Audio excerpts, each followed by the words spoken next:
Welcome to the Voice of Oneness, your call to awaken. This show is your call to awaken to the truth of your being through the teachings of the Voice of Oneness, spoken by Aumara. On this show, you will receive spiritual guidance and the teachings of oneness from the heart of spirit directly to your heart, along with the tools and techniques to apply these teachings to your day-to-day life. Tuning in each week, you will grow in a deeper, richer understanding of your true nature as teachings are offered about universal spiritual laws that govern our lives. You will learn the right use and application of these laws to achieve the richest life from the perspective of experiencing abundance in all areas of your life. Aumara Bonnet is a renowned psychic, spiritual teacher, coach, energy healer, mystic, and gifted visionary who taps into the higher realms to join with the vast collective of source energy. Now, your host of Voice of Oneness, Aumara Bonnet.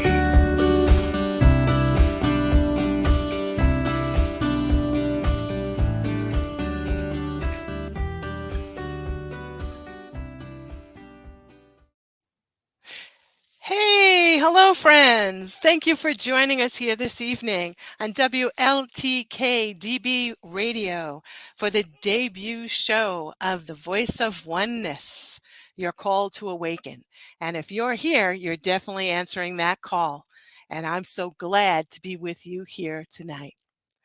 For tonight's show, since it is the first show, I thought that I would spend the first half talking a bit about myself, an introduction, so to speak, not my favorite thing to do, and not the place that I shine. So if I stumble a bit or I get ahead of myself, please bear with me. I have some notes so that I can stay focused.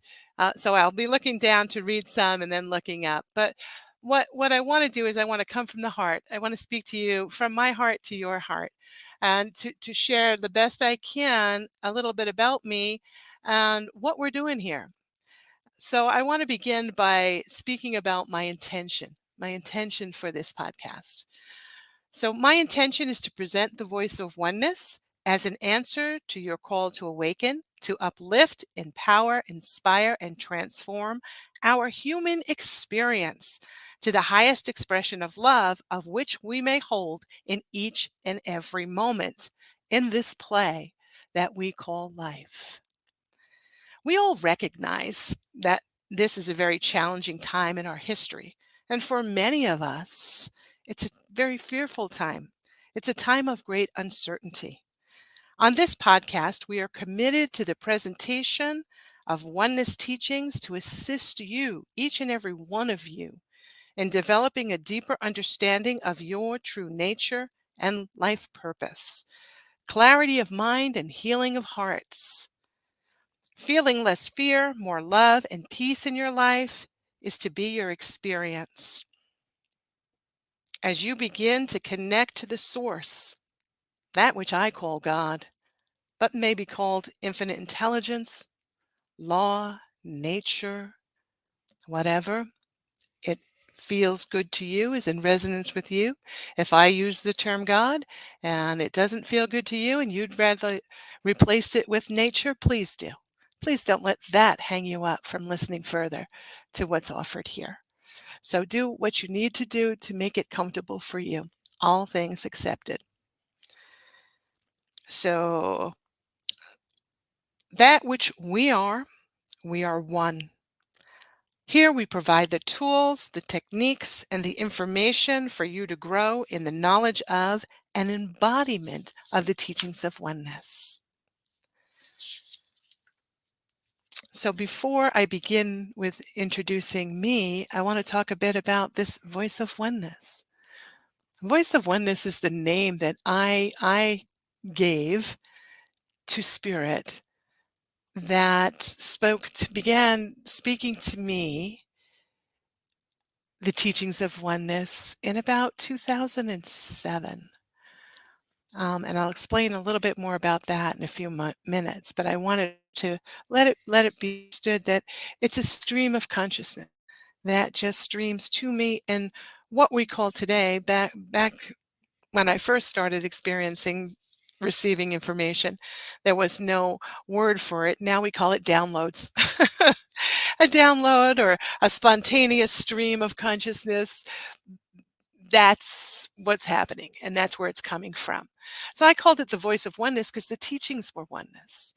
And it was explained to me, and I was taught and brought around in these teachings by spirit.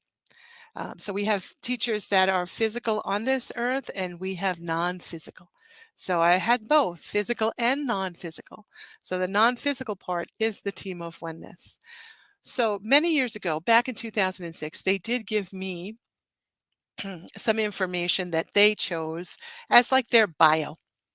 So I want to read directly from that tonight so that I don't mess it up and I don't leave anything out, because this is directly spoken from them through me and recorded.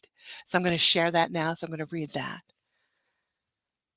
So Voice of Oneness is a vast collective of source energy gathered as one for the purpose of teaching oneness. Our focus is on the teaching of oneness to open the hearts of humanity. We are a call to return to love.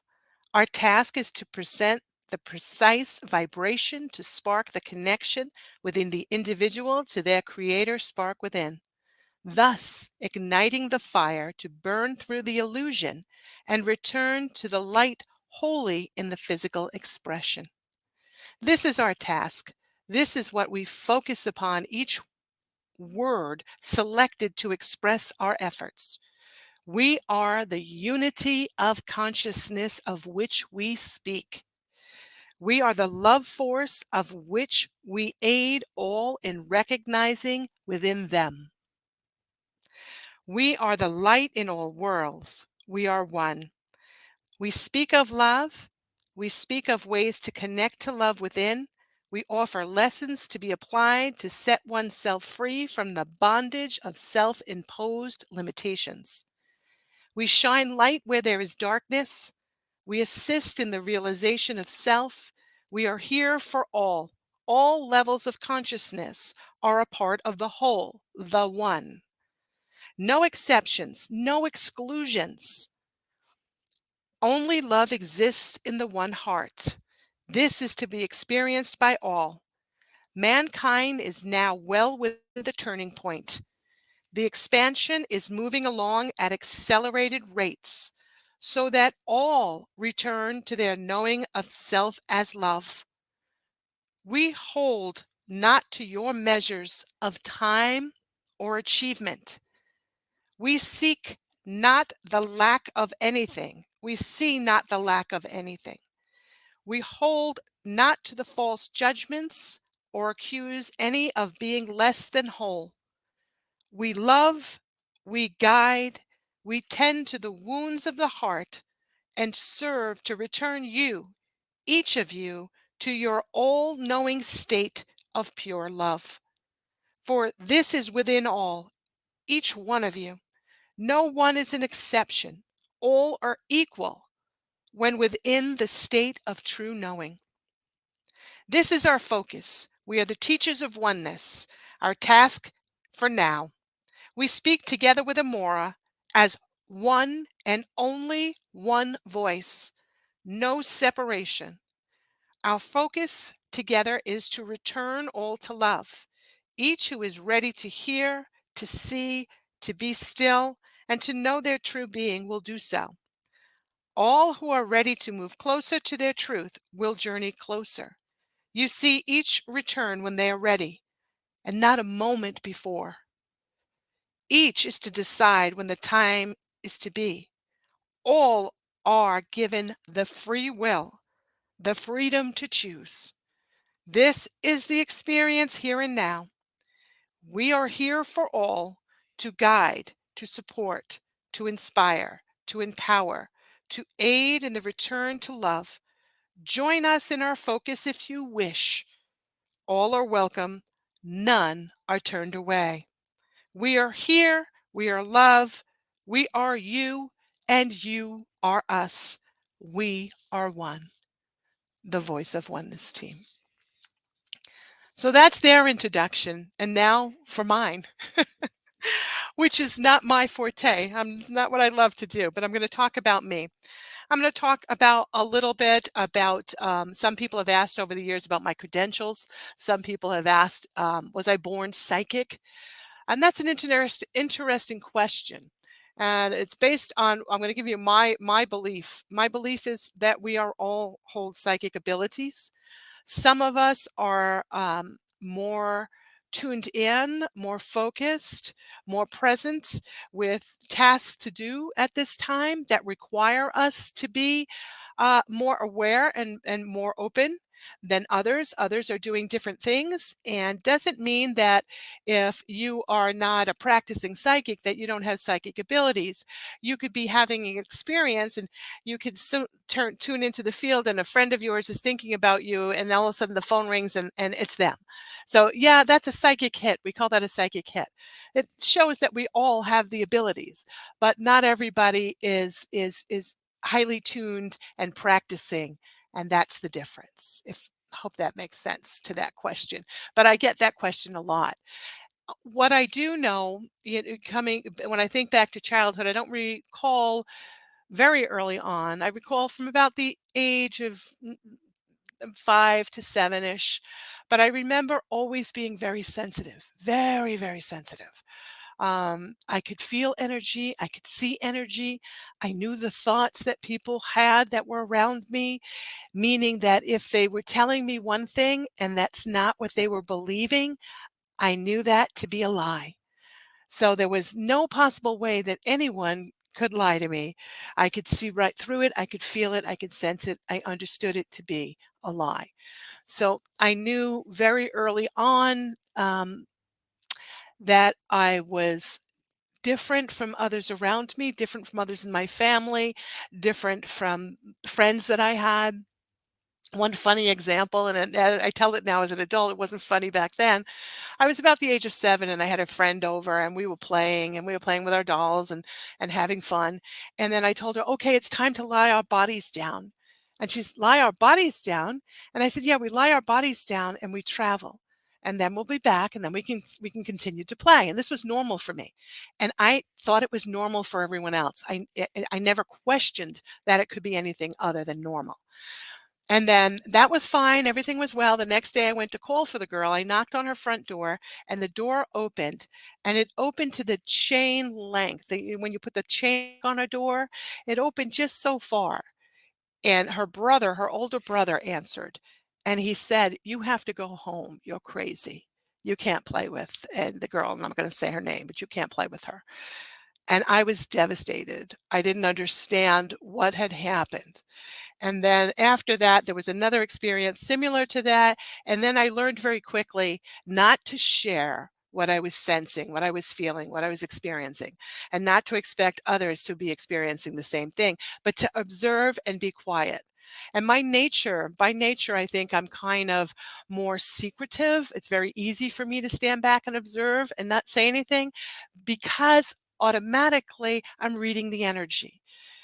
It's something that I cannot, there's not a button that I could turn off and say, "Okay, I don't want to do this." It's just naturally what happens. Doesn't mean that I'm reading people's minds all the time and I know every thought they're thinking and everything about them. No, I would have to tune into them in order for that. And that would be very much if they gave me permission to do so. Like when somebody calls me for a reading, then it's permissions given, and then I tune in and then I go from there. But it doesn't mean I'm tuning into everybody all the time. It does mean, though, I'm feeling their energy. So even if I'm not tuning in and I walk into a room, I could feel the energy of everybody in the room. And many people today share their experiencing of this. And the term that's been given to define that is an empath. Well, back when I was a child and growing up, there was no such term, and no one talked about it. So I had no idea what was going on. I just knew what I felt, what I experienced, and it was painful. It was not easy. I did not like to be around large crowds of people. I did not like I never to this day, I do not watch TV. I don't like TV. I don't like movies that much. If it's a a movie that's a spiritual movie, I'll watch it. But if it's a horror movie, you won't find me in the seat, because I pick up these images, this energy, and it plays in my mind. And I don't want it there. I don't want it within my consciousness. So I learned very early on to guard my consciousness as well. Being careful about who you're around, what music you're listening to, what you're doing is all important to what you're taking into your consciousness. And I learned that, or maybe I don't know, maybe I was just born already knowing that. I don't know, but I learned that. So I was careful about that. So that's one thing that I did do. And then I remember, as I move forward now from age 7, I remember about age 14, I remember going out to dinner with my parents. And we went to this restaurant that had a rectangular shaped room. And we walked in, and our table was at the opposite end of the room. And we walked each step through that room. And as we did, and the room was crowded, all the tables were full. And I could feel everybody in that room. And I felt their energy as if it was piercing me, as if they were staring at me and staring into me. And by the time I got to the table, I collapsed in tears.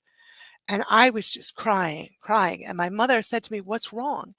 And I said, "Why can I feel at this? Why do I feel like I feel? And why does everyone always pay attention and stare at me?" And my mother said to me, "Oh, honey, it's okay. It's just because you're so beautiful," which it wasn't, that wasn't the reason, but she was doing her best because she didn't understand. She had no clue of what was going on within me, what I felt. So at that time, that was age 14 now, and I began to internalize even more. So I went a little bit deeper inside and didn't share so much information even more then. Until I was about, I was thinking about it until about age 20, 21. I had already gone to college where I kind of, spent most of my time drinking and having fun parties and things like that as a young teen in college. And then afterwards, around at age 20, I was out to lunch with a coworker. And it was a Friday afternoon, and we typically went to lunch. And then we went to the bank to cash our check. And we're online in the bank, and all of a sudden I get information, which at that time I didn't know, but now we call it a download. Boom, information's just pops into your head. You don't know where it came from. You can't explain it. You just know that you know. So I said to my friend, I said, "I can't explain this. I don't know how I know, but I just know that you're meant to go to this singles dance tonight." And I told her the location. And she looked at me. She goes, "Are you crazy?" I said, "No, I'm not. You need to go. It's absolutely imperative that you go." And she said, "Okay, I'll go for you." And she went. And then that was Friday. Monday, she came in. She said she had met a man. Fast forward about a year later, and they're having their wedding. So that was pretty neat. That was cool. So these things kind of happen on and off, but I didn't pay any mind to them. It was no big deal. I wasn't interested in becoming a psychic or doing anything like that. Until there's another one that was really funny too. I gotta state this one. My mom was very competitive by nature. I'm not. She was. We were playing a game called Trivia Pursuit with my parents. And the question on the card that I received was, what is Pele? He was a soccer player. What is his real name? And all of a sudden, off my tongue rolls the name. My mother almost fell off her chair. She leapt up like wanted to strangle me across the table and called me a cheater. "You're a cheater. You're a cheater. There's no way that you could have known that." And I said, "You're right. There's no way I could have known that. I don't know how I know, but I just know that I know. I don't know. I can't explain it to you." And even at that point, that got my attention. And I'm like, I have no idea what happened there. This came from spirit, and somebody was playing this game with me that wanted me to win.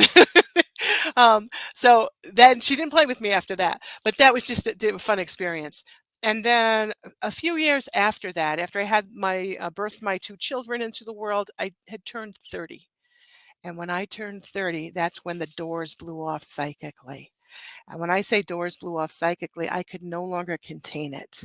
I had no idea what to do. I didn't have any friends who could help me, no family members.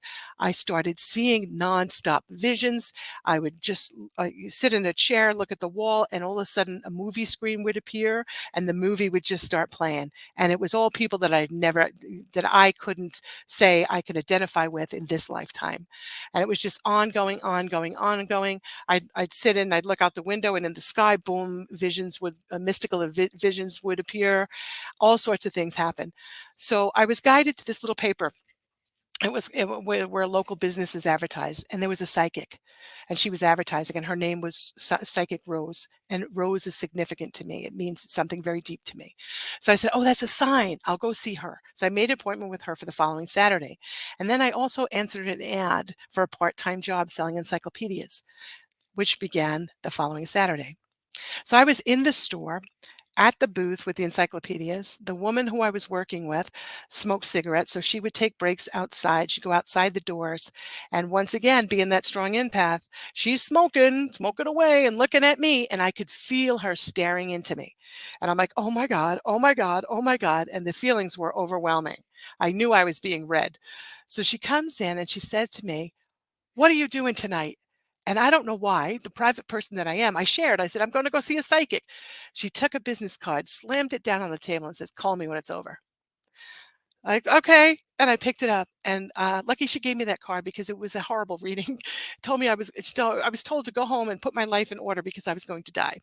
So it scared me terribly. I had never been to a psychic before that, so it was very scary. So I went over her house, and that's when she pulled out a pad and a pen and introduced me to automatic writing. And at that time, then our teachers started to flow in. And from that Saturday forward, every Saturday for years, a group of us met in my living room.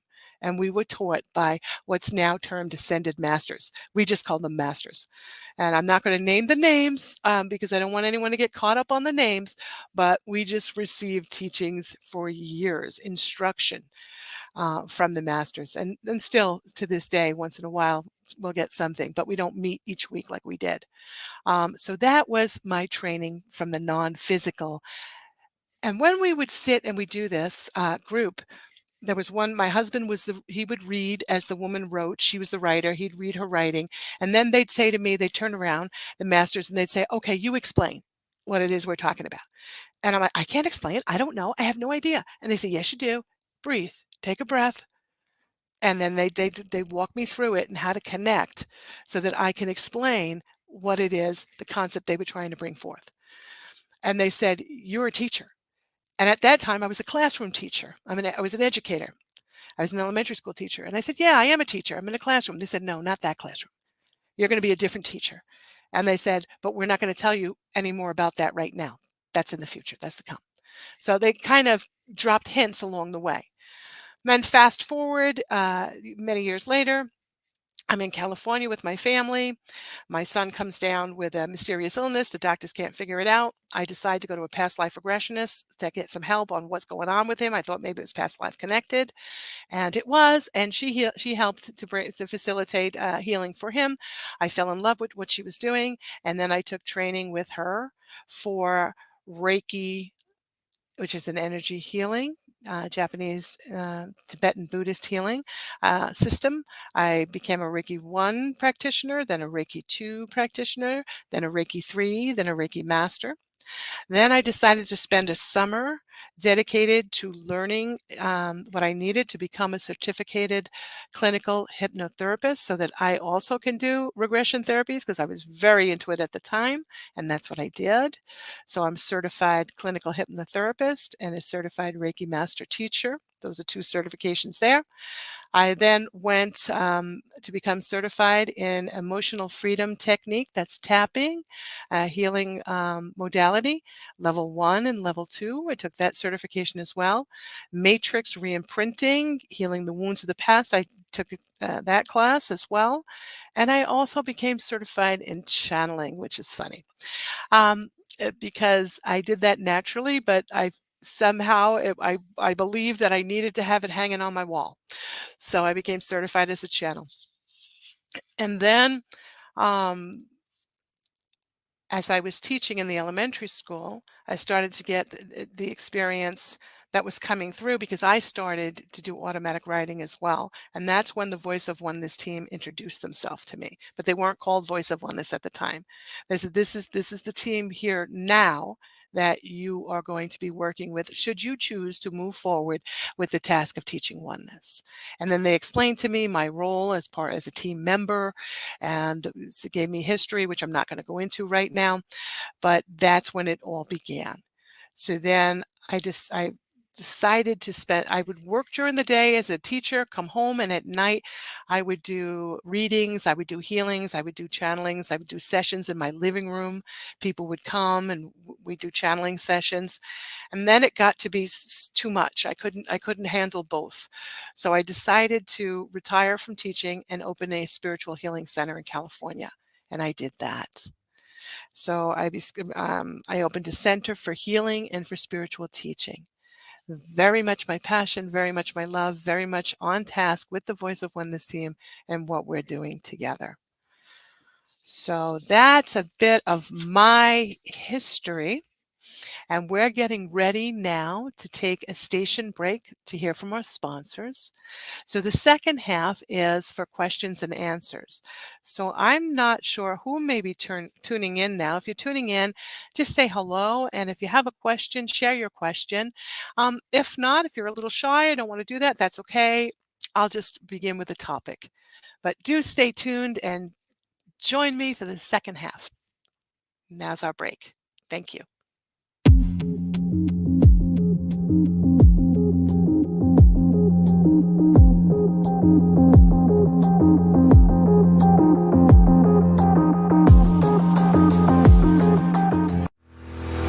Want to keep up with the latest at the station?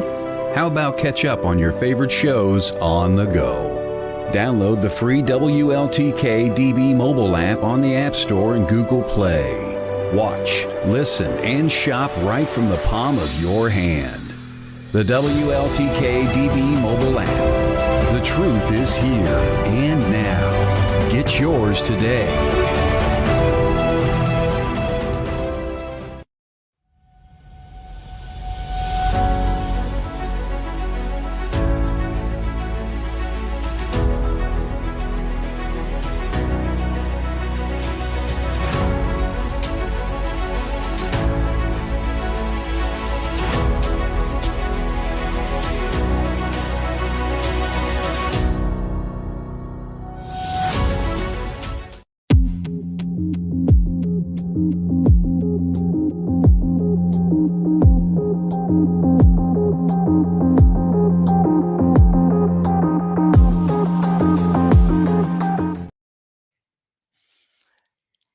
Hi, welcome back. I love that book from Todd Bates, The Haunted Voices. Todd is the owner of this radio station, WLTK-DB, and that book looks very exciting. I'm going to go ahead and order that book myself.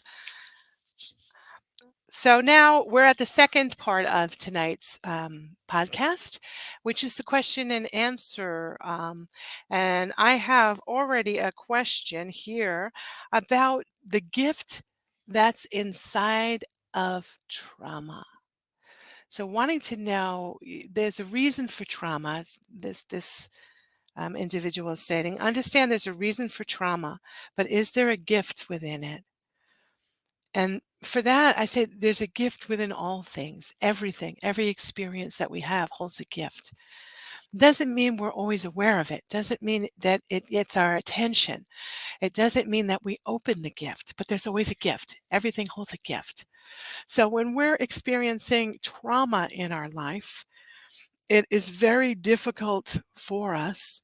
It's very deep emotional experience. It's when we move through it, and then when we get to a place where we're open to begin to heal from it, then we are energetically preparing to open the gift. And we're looking, okay, what did I learn from this? I understand there were different players in this, and there's different events that happened.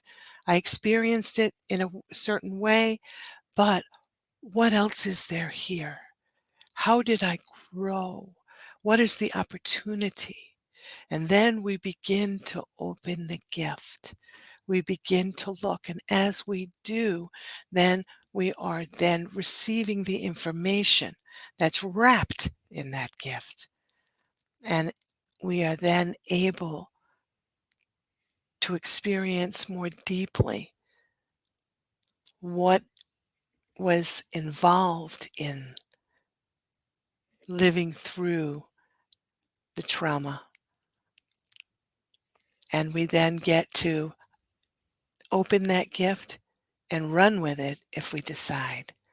Or we can leave it unopened until we're ready to explore. That's our choice. But the gifts are always present, always there. In each and every life experience, there's a gift. There's a gift in every decision that we make. There's always a gift. It's depending on what we are choosing to experience.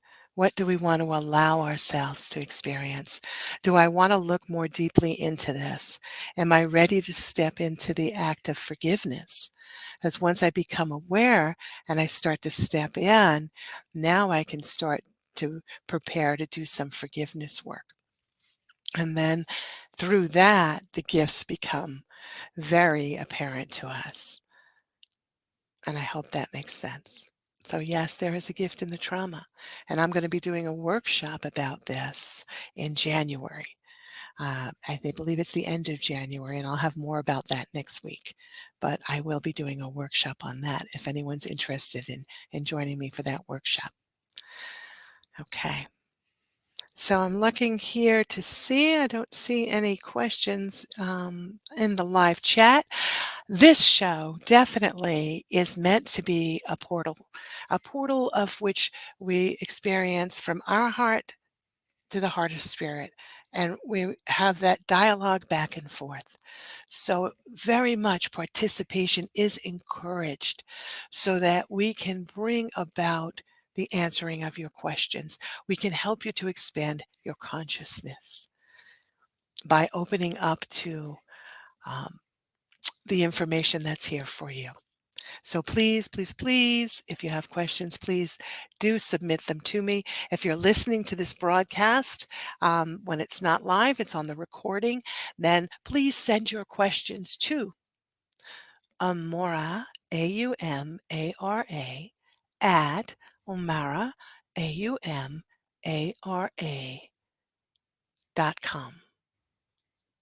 I'm sorry, I misspoke on that one. It's Aumara, Aumara, at Aumara, Aumara, Bonnet, Bonnet.com. Aumara at AumaraBonnet.com. I left off the Bonnet.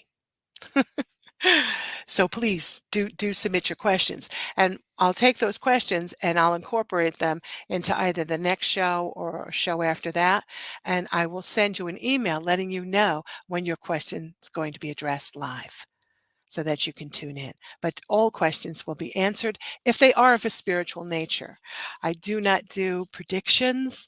I do not tell you whether a job choice that you have between two jobs is which one's the right one for you. Um, okay, that's up to you to choose. I lead you in how to recognize, how to tune into your own body, and how to receive the answer from that still small voice inside of you. How to develop your own intuition, your own intuitive nature, so that you can make the decision. For when you make the decision, by that means, then you're sure it was your choice and not somebody else's telling you to do something. That's not freedom of choice. That's not choosing. That's being led. And that you never want to do. You don't want to be led by anyone at any time. You want to be open to receive information. Then you process that information and you learn about you and how you feel inside of you, what's inside your own heart. And then you follow that. And that's the way that I teach. Okay, we have a question here. I have a question. How do you prepare when you channel? How do I prepare? Okay. Um, First, I meditate. I meditate. I meditate, I close my eyes, I breathe, I focus on the breath, and I just sit quietly and I tune into that feeling inside of me, that feeling that's very, very still, very peaceful. And I sit with that for a few minutes. Doesn't have to be long, could be 5 minutes, doesn't have to be a long time. I'm not sitting for hours. I'm just tuning in. Then I set my intention. My intention is to be a clear channel. My intention is to allow myself to be the voice of oneness as I am joining with my team to express what they are bringing forth. So I'm doing so by allowing it to flow through me. I trust that all I receive is for the highest good of all involved. And I set that intention. And then I open up and I ask for the sign for me, and it's you could ask for a sign or not ask for a sign, but for me, what I do is I ask, and I get a feeling that goes up. The energy goes up my spine and down, and it kind of tickles, and that means okay, we're ready. So I know then that I'm ready. That's how I do it today. How I did it years ago when I first started, it was kind of very bumpy. I kind of sat in a chair and I closed my eyes and I probably had my fist kind of clenched. Number one, I'm not a very, once again, I did say in my intro that I'm pretty private. So here I was, the public's in my living room and I'm on stage, so to speak. But I didn't that wasn't my intention. My intention is just to be that channel, that conduit for the information to flow. So I would sit in my chair and I would wait and I would wait until I got the feeling that came over me like a wave. And then all of a sudden I'd just open up and start speaking, but I kept my eyes closed at that time. And I would speak, and I noticed when I spoke, the voice wasn't the same as my voice. It was a little bit different. And I had a bit of a stronger than what it is today, a New York accent. And I remember at the end of the channeling, one of the women in the audience, she said, "You know what? This was amazing. Because when you started off, that New York accent was so strong. And during the channeling, it had disappeared. It was gone. It was not there. You know? So, and it was a free flow. I mean, when I opened up and started, it was going. And then when it stopped, the night was over. And it always stopped at the time. I don't wear a watch. I gave up wearing watches. I don't pay attention to time. I just know that when I get that feeling that it's time, it's done, it's done. And the same thing with writing. When I was writing, I was asked to start a book, and I did start a book, and I've never finished the book. It's in my closet. I never finished it. And I got a little overwhelmed because it got really deep and into information that I couldn't find anywhere to prove it just was blowing my little mind. So I put it on hold for a while. But when we start writing, I'd have a pad that was 50 pages and it would write the whole pad. And when it got to the last page, boom, it just ended and the pen would drop. And when I started doing from the very beginning, the very first night that I started that used to blow my mind. It was like, oh my God, we got to the last page, the last line, the pen drops, it's done. And then the next day it would pick up right where it left off. And I'm like, "Whoa," and just continuation of the thought, you know? And, so far I have 15 chapters written, um, and there was 25, I think, so I'm like 10, and then I shortened it to 20, but, I haven't gotten back to it, but maybe I will. But that's how I would prepare, myself. That's how I prepare myself to this day. When you do automatic writing, is it hard to read? What are some things that they say? Oh, okay. They say all sorts of things. One of the things that I very much hold very dear to me is when I'm going to do a reading for someone, and I do soul reading. So I'm reading the energy through the chakras, and I'm telling them about their life and what's going on. But before I even start the session, I do a writing, and I'm given information about the person. And then when the session starts, I say, "This is what I got for you thus far," and it's always spot on, always spot on. And I love to share that, and I love to read that to the person. I said, "This is what I got. This is for you." So that's one thing that comes through. So is it hard to read? Um, not today, not today. When I started years ago, it was kind of swirly and kind of some of the words kind of ran together. There wasn't a separation between words, but I've been doing it now since 2006, 7, 7, 6, 7. So it's been a while. One of the things that I have a sample here of a writing that they did, a brief thing I can share. It was what's called their daily whisper. So these are messages from Spirit calling us to remember the divinity within. So it says, we suggest to you that you realize that you are in the process of awakening, and as such, there are many experiences you will have, which are opportunities to release the energy that no longer serves you. Thus, you may wish to turn your attention from your believed suffering to a much more beautiful place, one of self-love and acceptance. And that's a brief snippet of what they wrote on that. And then there was a writing that went on in detail about that. So that's just an example. So what are things they say? They say all things pertaining to our life that's we're leading today to help us to evolve, to help us to understand the true nature of our being, to understand that we are love and that we are here to experience love and that we are here to share love. So anything that is standing in the way of that, they address. And they'll address that through opening up to topics such as self acceptance, such as forgiveness, such as judgment, whole teachings on judgments, which I will get to. There'll be different sessions that we'll do, but it's judgment of self and judgment of others. So there's a lot. There's a whole lot. It's endless. It's endless.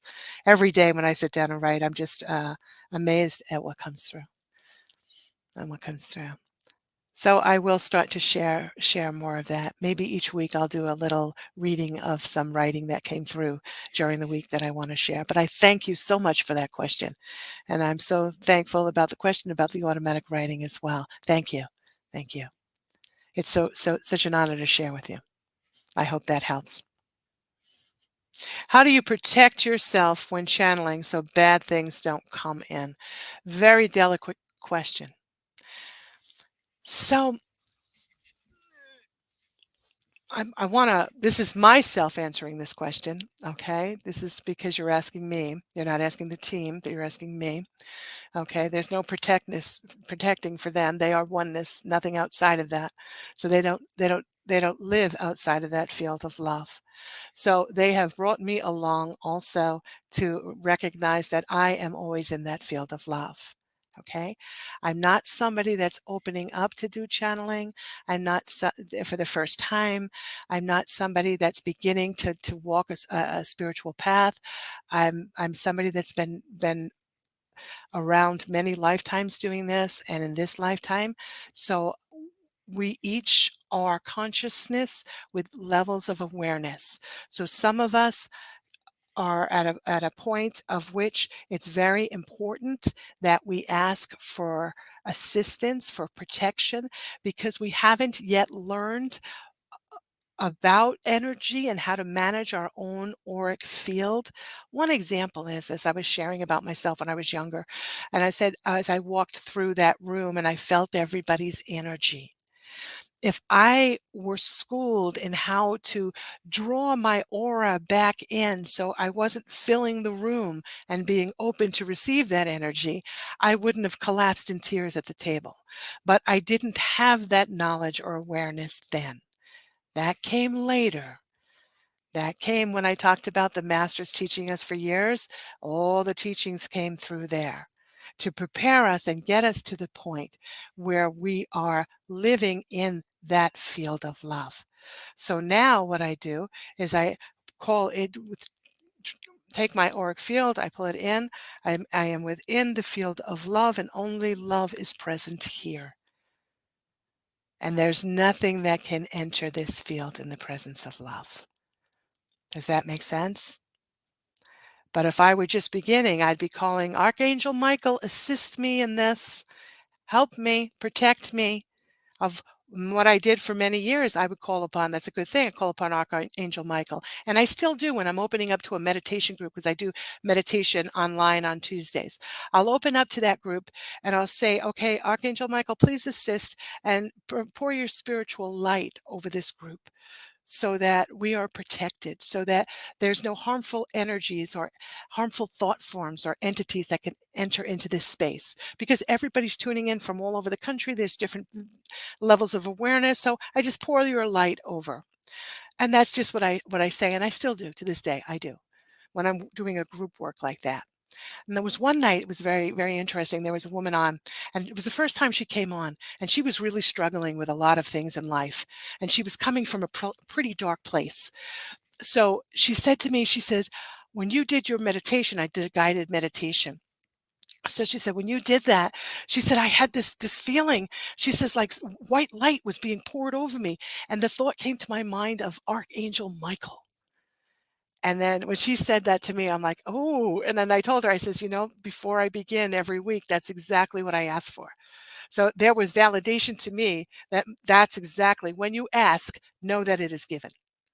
Okay. So what you're asking for, when you're asking to be protected, if you feel within you that this is something that's important, that you need to be protected because you have a fear that there may be something that might enter, then you ask. And when you ask, know that it is given. There's no doubt there. Okay? I hope that makes sense to you. But thank you very much for sharing. Thank you for that question. Okay. All right. Let me see if I answered all the questions, make sure I didn't miss anything. But there's a whole lot on protection. And there's crystals. There's crystals. We can use crystals. Um, different crystals, different stones. The darker the stone, the more the protective energy of the stone. A very good stone to have is I'm forgetting the one now. Labradorite. Labradorite. Labradorite's a beautiful stone, and labradorite will absorb the energy and will block the energy. And it's a stone that most people like. So labradorite's a great stone to have. Selenite, although it's not a dark stone, it's light. Selenite is a cleanser of energy. If I can hold it up, I don't know if you could see it clearly or not. This is selenite. I have selenite automatically. I've had all these stones around me for years, but I automatically have it. This absorbs energy and doesn't need to be cleansed. So this is a great thing to do for protection as well. So you can do that as well. There's sound. Sound clears a room. I have sound bowls that I'll ring. That'll clear energy in a room. When I say clear energy, it lifts the energy of the room to a higher vibration. The higher the vibration, there's no negative, no uh, distortions in the energy field. It's a higher vibrating frequency. Anything else is kind of drowned out, okay, kind of dissolved. So I hope that makes sense to you. Okay. So this has been wonderful question and answers. I'm so excited. I'm so happy to answer these questions. This is really good. So next week's topic, we're going to be ending the show shortly. We have a few minutes left if you'd like to send in a question before we end. But next week's topic is going to be all about oneness and all about law of mind. So tune in. There's a lot to be offered. So I'll start off by that. Not next week, because next week we're off for Christmas break. So we have a Christmas break. I forgot all about Christmas. Oh my heavens. But we have a Christmas break next week. So it's the following Thursday. So that will be, I'll begin by what the team brings through. And also I may say it's a certain topic and the team might change it. It's based on the energy of those showing up. So if I were doing a channeling tonight, it would probably be about the things that you've asked. It'd probably be about, okay, how do we tune into spirit? And how do we know that the connection that we have is a pure connection, about discernment? And that's another topic that I'll be discussing. So that's part of the learning, part of the experiencing. And it was been my personal experience, and I know others that have had that experience as we were moving along and being taught. We were also allowed to experience a negative energy entering the space, and then we were taught how to work with that. That was part of the learning as well. So there's all sorts of lessons that we get along the journey. But as long as your heart is pure and you're open and your intention is for the highest good of yourself and all others, that's what you receive. So check in with your intention, set your intention first, clear your field, imagine white light surrounding you. You're in that light, you're bathed in that light. That's all that is present for you. And then you just begin knowing that this is what you're doing. You are working in the field of love. I hope that makes sense. All right. Very good, very good. Just checking to make sure we have no other things going on here. So I want to also state that once again, it's very important that we have a dialogue so that we can really grow together. And one of the things when I did my teaching in California at my center, and that I really loved was the same people kept coming week after week, and we were doing the teachings, and these were people that never met before, and they became friends. And many of them are friends to this day, and they still tune in, and I still I'm getting together with one of them this coming weekend, so it's very exciting. But it's my hope that we can join and really build community, because that's where we are on the earth at this time. We're about building community. We're about experiencing and the sharing of the very best we have to offer with each other, so that we can all grow and we can experience that love. Okay. Do you provide any, Kelly, hello, Kelly. Very good. Do you provide any classes and services? Yes, I do. Yes, I do. So one class that I have right now online is meditation. It's a little teaching, and then a guided meditation that follows. It's on Tuesday evenings. You can find that information on my website at Ask Aumara, ask, and then AUMARA.com. My classes are listed there, as well as my services. Services, I do spiritual counseling, spiritual mentorship, and I do psychic readings as well as soul readings. So if you'd like to book a reading with me, then hop on over to askamora.com, and right on my site, just click on book book a session, and you'll be guided right through it. I'd love to do a session with you. But thank you, Kelly. Thank you for that question. That's what the classes I have now. I am in the stage of developing other classes that will be available on my website as well. But right now, what's online available to the public at this time is the meditation. And it's a lovely group that gathers, and from people all across the country. Sometimes there's one person, sometimes there's 8 people, sometimes there's 5, sometimes there's 3. It depends. It depends. All are welcome. All are welcome. And it's a very beautiful experience. So please do submit your questions when we are on live, and also to my website, so that I can answer them for you. I want to invite you to join us each week, to open your heart, to allow yourself to grow, grow deeper in understanding, to experience the true nature of your being, so that you may live to your highest potential. So at this time in our experiencing of life on this planet, it's a time of opening. It's a time of growth. It's a time of tuning into that which is the true nature of our being. It's a time now for entering into discernment, discerning what is true, what does not feel right, learning how to navigate the energy of your being and that which is all around you.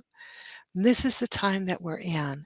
And as you tune in each week, we will be providing the guidance, the tools, the techniques, and the lessons for experiencing the love of which you are, to opening up, to recognizing the truth of your being, to developing your ability to channel, to developing your ability to tune in to your own intuitive power within you, to realizing that you are one with that which created you. We are all sparks from the Creator, from God. We all hold that energy within us, and we're all here to learn about that we are love, we are light, and we are here to shine and to share, to love and to grow. So with that, I say to you, be aware of your words, actions, and deeds in your day. Make sure that they are done with love. Be open to receive love and open to give love. See the good that is around you. See the good that is within you as you see it all around you. For everything around you is a mirror of what you're holding inside of you. Love yourself. Learning to love the self is part of the teaching that we do here. It's not a one-night course and then it's done. It's an ongoing journey. As we are eternal beings of light, we are love. We are the consciousness that's experiencing life here and now. And so it is. That's what we are here to do, here to learn, here to do. I hope that makes sense. Without going too deep into a teaching of which the team will channel through, and then I'll have to stop because we're about to end our show. So I thank you for joining us. It's been a wonderful debut show. I've enjoyed myself. I hope everybody has enjoyed themselves. It's amazing, and thank you, Todd, for providing this platform. It's been a great night, and I wish all of you sweet dreams, much love, blessings, a happy holiday, and we'll see you in 2 weeks. Thank you all. Good night.